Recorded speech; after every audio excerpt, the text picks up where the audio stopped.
বন্ধুরা, আগে একটা তোমাদের ভিডিও শেয়ার করেছিলাম যে মন কাকে বলে। সেই ভিডিওতে তোমরা ভালো রেসপন্স করেছিল, লাইক শেয়ার কমেন্ট অনেক কিছু করে ভিডিও বানাতে আরও মোটিভেট করেছো। সেম টু সেম আরেকটা প্রশ্ন নিয়ে তোমাদের সামনে চলে এসেছি যে মন কত প্রকার।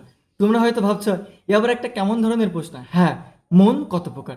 মন হচ্ছে দুই প্রকার। মন একটা হচ্ছে চেতন মন আর একটা হচ্ছে অচেতন মন।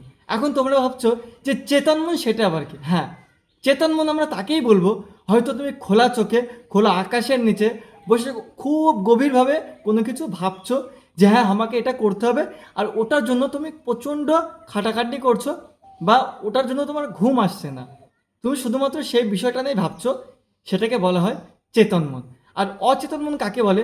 হয়তো তুমি সারাদিন কোনো কিছু একটা নিয়ে ভেবেছো, ভাবার পরে সেই বিষয়টা তুমি এতটা গভীরভাবে ভেবেছো, একদিন ভাবলে কিন্তু হবে না। হয়তো তুমি একদিন খুব মনোযোগ দিয়ে একটা জিনিস ভেবেছো, ভাবার পরে রাতে সেই বিষয়টা নিয়ে তোমার একটা অন্য ধরনের চিন্তা ভাবনা আসছে যে তুমি একদিনে 20 টাকার মালিক হয়ে গেছো। তুমি মনের ভিতর অনেক খুশির মধ্যে, মানে হাসি খুশির মধ্যে, স্বপ্নের মধ্যে। এইবার তোমার ওই স্বপ্নের মধ্যে তুমি দেখছো আমি 20 টাকার মালিক হয়ে গেছি, আমার এটা হয়ে গেছে ওটা হয়ে গেছে, অনেক কিছু দেখছো। দেখার পরে হয়তো ফট করে তোমার ঘুম ভেঙে গেল। এখন তুমি ঘুম থেকে উঠে দেখলে তুমি যে জায়গাটায় ছিলে একদম সেম টু সেম সেই জায়গাতেই রয়েছো, শুধুমাত্র স্বপ্নের মধ্যে তোমার মনের মধ্যে একটা খুশি কাজ করছিল।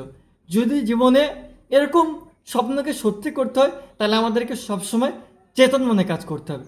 তা ভিডিওটা কেমন লাগলো অবশ্যই লাইক শেয়ার কমেন্ট আর চ্যানেলটাকে ফলো করে দেবে। ভালো থেকো, নমস্কার।